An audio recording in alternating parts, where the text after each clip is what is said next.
2011년에 그 조지훈 시인님 마속에 12 개막식 때 오셨다 가시고 10년 만에 또 오신 것 같습니다. 활동하고요. 잘 아시겠지만 우리 다산 선생님은 4살 때 천자모를 떼시면서 시를 쓰셨는데 그 첫 시가 바다라고 하는 시입니다.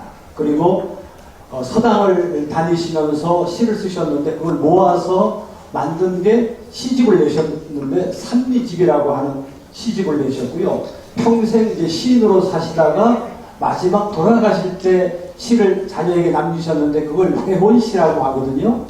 그래서 시인이자 또 철학자였고 사상가로 사셨는데 그 10년 전에 탄생 250주년에 유네스코가 세계의 4대 위인으로 선정하셨는데 다산 정약용 선생님하고 루소, 프랑스 혁명에 영향을 줬던 루소, 그 다음에 누굽니까 드뷔시라고 하는 작곡가, 그리고 또 한 분이 누구냐면 헤르만 헤세, 데비안의 저자 헤르만 헤세, 이렇게 네 분을 세계적인 철학자로, 그리고 정약용 선생님은 500권의 저서를 남기셨기 때문에 기록과 다작에 아주 그것이죠. 그런데 이제 그 정신을 이어서 청록파 신이었던 우리 조지훈 선생님도 또 마석에서 태어나셨고 고려대학교에서 국문학을 공부하시고 또 남양주를 빛낸 인물이셨는데 오늘 우리 시인님께서 오셨는데 우리 다선 선생님에 대한 거라든지 또는 우리 조지훈 시인님에 대한 또 이야기 좀 해주시면 좋을 것 같습니다. 다산 선생님에 대해서는 뭐 아는 게 없고요. 지금 아까 정약용 선생님하고 드뷔시하고 헤세하고 한 분이 누구라고 했습니까? 루소. 네, 이렇게 해야 되겠습니다. 정약용 선생님. 여러분들도 굉장했습니까? 네. 확인하겠습니다. 정약용 선생, 루소, 드뷔시, 헤르만 헤세. 네, 감사하게 생각하고요. 마석에 계신 동탁, 조동탁, 지온 조동탁 선생 산소를 제가 시인협회 회장이기 때문에 가본 적이 있습니다. 놀랍더라고요. 그건 영양분인데 이게 이제 민족적으로 매우 아픈 얘기인데 아버지하고 할아버지가 이제 6.25 때 이렇게 여러 가지로 굴절이 있으셔서 가시고 싶지 않으셨던 것 같아요. 그리고서 이제 급작히 돌아가신 뒤로 나는 어머니 요소 밑으로 가겠다 라고 해서 거기 묻히신 것 같아요. 그러니까 영양의 주실 마을 호원동택 엄청나잖아요. 그 마을 자체가 다 조신의 마을인데 거기로 안 가고 나는 어머니 요소 밑으로 가겠다. 그래서 이거 좋은 곳에 와서 귀신을 수합니다. 묻혀서 사는 게 고운 마음을 아는 이 있을까 저 할머니 꽃이 지는 아침은 울고 싶어라. 근데 저는 어쩐지 그 젊은 시절에 40대 때 꽃이 피는 아침은 울고 싶어라 이렇게 바꿔서 혼자서 흥얼거리고 그런 적이 있습니다. 그러셨군요. 또 우리 시인님께서 말씀하시는 그 풀꽃은 과연 뭘까라는 고민을 가지면서요. 우리 풀꽃 시인님이시지 않습니까? 시집을 또 풀꽃으로 많이 내셨는데 저희가 이제 생각할 때는 이렇게 민초, 이렇게 어려움 당하고 있는 이렇게 민초들이 풀꽃 아닐까, 또는 소외되고 사각지대에 있는 이런 분들이 풀꽃 아닐까 그런 생각. 풀꽃이라는 말은 제가 붙이지 않았어요. 원장님이 붙이신 거예요. 그래서 아까도 말씀드린 대로 식권 재민이라고 저를 풀꽃이라는 시같이 대표작이 되기를 원하지 않습니다. 근데 그걸 제 멋대로 하는 게 아니고 원장님이 그러라면 그러는 거지. 그건 아닐 것 같고요. 아니요, 맞다니까요. 그래서 다들 제 호가 있듯이 풀꽃, 나태주 시인이 뭐랄까 뭐 이렇게 가고 있기 때문에 말씀을 드려요. 감사한 일이죠. 사실은요, 초등학교 선생할 때 애들이 안 이뻐가지고 이쁘게 보려고 노력하다 쓴 것입니다. 선생님과 예쁘다. 사실 안 보면 안 이쁘고 오래 안 보면 사랑스럽지 않고 근데 진짜 애들이 안 이뻐요. 오래 보면 질리죠. 누가 그랬다고 그래요. 자세히 봤더니 밉더라. 오래 봤더니 주먹으로 때리고 그런데 그게 내 자식이더라. 이러면서 절망스러운 거예요. 그렇죠. 애들 노는데 한 놈이 아주 재밌게 노는 애가 있다. 네. 아유, 좀 밉다, 그 녀석. 예. 아주 주먹을 팍 때리니까 근데 또 보니까 그게 내 예. 새끼더라고. 내 새끼도 그렇게 미울 때가 있는데. 공감이 갑니다. 예. 신문학의 요즘처럼 이렇게 바쁘고 뭐 성장이나 출세, 뭐 성공 위주로 가는데 과연 신문학이 필요한가라는 이런 의문과 함께 시가 이 시대에 끼치는 어떤 영향력, 사회적 기능은 뭘까? 신문학이 끼치는 사람을 살리는 겁니다. 사람을 살리는 예. 특히 이제 코로나 기간 동안에 예. 사람들이 우울하고 답답하고 뭐 여행 안 되고 축제 안 되고 모임 안 되고 그럴 때 사람을 살려야 되겠어요.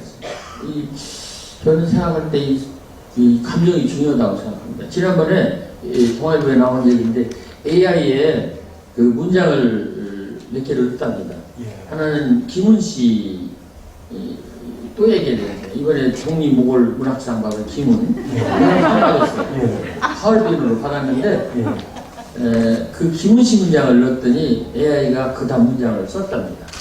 그게 자료가 많이 있는 거예요. 그 다음에 또 시나리오 우병우가 예. 무슨 그런 예. 게 예. 그 시나리오 그 다음 편을 쓰더래요. 예. 근데 이제 아이유의 노래하고 나태주 풀꽃을 넣었더니 안 나와. 제자력을 얻더래요. 시가 안 된다. 네, 너도 그렇다 하니까 너를 사랑해, 우리를 사랑해, 뭐 당신을 사랑해 계속 예. 그 사랑해만 제자력을 얻더라 이거지. 그래서 AI도 못하는 것이 시다. 그거 왜 그러냐? 감정 문제이기 때문에 이 산문은 상당히 경험이나 사실이나 기록이나 어떤 객관적인 자료가 바탕이 되는 건데 시는 오로지 그 감정의 어떤 그런 초월적인 면, 약간은 아까도 말씀드린 것처럼 그 시를 그 결정적인 시를 쓸 때는 본인이 아닌 것처럼 약간 획 돌아서 쓴 거거든요. 약간 삐딱해서. 그럴 때 쓰는 거기 때문에 AI는 그걸 못한다는 얘기죠. 그래서 시는 영원히 망하지 않을 것이고, 그리고 정말로 마음이 아프고 힘들고 어렵고 지친 사람들에게 위로를 주고 축복을 주고, 그래서 그 사람을 살리는 기능을 해야 된다라고 저는 생각합니다. 그래도 우리 시인님의 강의를 들으면서 사실 우리가 많은 그 힐링, 치유가 된다 그런 느낌을 많이 받았습니다. 그래서 마음에 상처 있고 아프신 분들은 오늘도 많이 치유되시고 회복되셨으면 좋겠고요. 네. 우리 인류 문화 역사를 조금씩 돌아보게 되면 언어와 글 이 두 가지가 말과 글 이 두 가지가 상당히 이 문화사를 이끌어왔는데 과연 그 시를 쓴다라고 하는 것, 어떻게 하면 사람들은 이제 유혹을 받을 때 글을 좀 잘 써볼까 이런 유혹을 받지 않습니까, 시인님? 시인님은 그런 유혹 안 받으시나요? 많이 받았죠. 네. 받았고 절망스럽고요. 예. 그거 왜 그러냐면 이 마음을 그 상처내지 않고 예. 변형시키지 않고 그대로 언어로 트랜스 이렇게 바꿔놓는 게 시쓰는 거거든요. 예. 근데 그게 잘 안 되잖아요. 그게 쉽지 않잖아요. 네, 그럴 때마다 이제 힘들고 그렇지만 그게 되도록 노력하는 거죠. 예.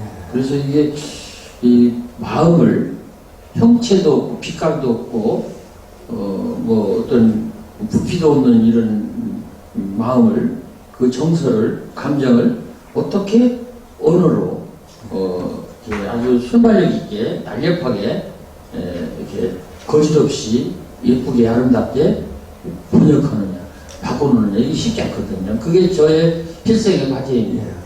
그래도 우리 나시님의 글들을 보게 되면 참 솔직한 글쓰기를 하시는데, 이제 우리가 글을 쓰려고 책상 앞에 앉는다든지 이렇게 펜을 들게 되면 그때부터 이제 머리에서 스트레스가 받으면서 쥐관하고 글을 잘 써야 되는데 이런 유혹을 받는데 글 잘 쓰는 비결이 뭡니까? 글을 잘 쓰려고 하지 말아야 잘 씁니다. 네. 이런 강연도 예. 약간 내가 기죽었었거든요. 예.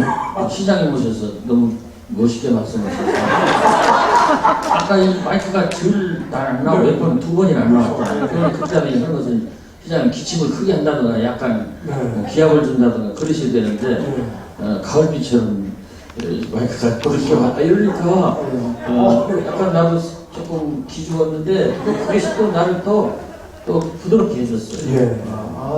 멋있다. 나는 2부나 해야 되겠다. 저는 2부가 내가 있으니까. 그래서 잘하려고 하지 말아야 돼. 예. 너무 잘하려고 애쓰지 마. 예. 우리 옆에 계신 분들하고 한번 이야기합시다. 너무 잘하려고 애쓰지 말자. 한 번씩 더 하시죠. 지금 당신은 충분히 잘하고 있습니다. 지금 당신은 충분히 잘하고 있습니다. 한번 인사 나누시죠. 네, 그럼요. 우리는 잘하고 있어요. 예. 근데 너무 잘하려고 조금 하다 보니까 스트레스 받고, 그럼요. 예, 열받고, 화내게 되고, 또 분노하게 되고, 상처 입고, 상처 주고 그러는 것 아닌가 생각하고요. 우리 긴 시간 강의 감사드리고, 뜨겁게 박수를 한번. 시간을 있겠습니다. 네. 마지막 시 한 수 낭독해 주시겠습니다. 제가 교장을 해서 쉽게 안 끝납니다. 이것으로 판단하려나 이렇게 계속 끝나지 않으시잖아요. 오늘 밤새도록 아니 그렇진 않고 이것만 끝낼게요. 교장을 했으니까 이제 교장은 표를 내야지요. 아이고 뭐 옛날에 교장 선생님들은 왜 이렇게 지럭지럭거리 하늘나라 그냥 애들 세워놓고 계속 말씀을 하셨을까? 너무 잘하려고 애쓰지 마라. 너 너무 잘하려고 애쓰지 마라. 오늘 일은 오늘의 일로 충분했다. 조금쯤 모자라거나 비뚤어진 구석이 있다면 내일 다시 하거나 내일 다시 고쳐서 하면 된다. 조그만 성공도 성공이다. 그만큼에서 그치거나 만족하라는 말이 아니고 작은 성공을 슬퍼하거나 그것을 빌미 삼아 스스로를 나무라거나 힘들게 하지 말자는 말이다. 나는 오늘 또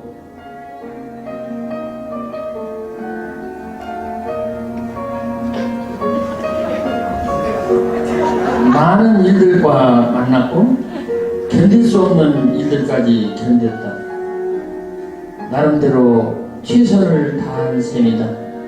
그렇다면 나 자신을 오히려 칭찬해주고 보듬어 깨어나줄 일이다. 오늘을 믿고 기대한 것처럼 내일을 또 믿고 기대해라. 오늘의 일은 오늘의 일로 충분했다. 너 너무도 잘하려고 애쓰지 마라. 고맙습니다.